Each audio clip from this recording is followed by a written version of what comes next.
Så står vi igen her, TV Forever, og vi kunne godt tænke os at se Skam i Norge. Det kan man jo godt.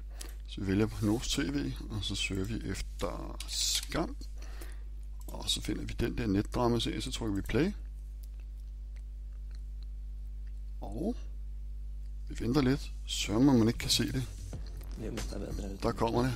Og man kan også selvfølgelig optage dem fra Norge gennem den. Så begynder den så at trille ned her fra Norge. Og så er spørgsmålet så, kan man så også se Skam P3NO? Det er lidt sværere. Det kan jeg ikke helt love. Det er sådan, at den her side, som vi alle kender, den kan faktisk, der kan vi godt optage det, men det bliver lidt med snyd. Der kommer også en link her, at den der video, den kommer man til at kunne optage på den der måde. Og så triller den ned, og så kan man se det. Og det, nogle gange kan man se det live, andre gange kan man ikke. Den skæver sig lidt over flash en gang imellem.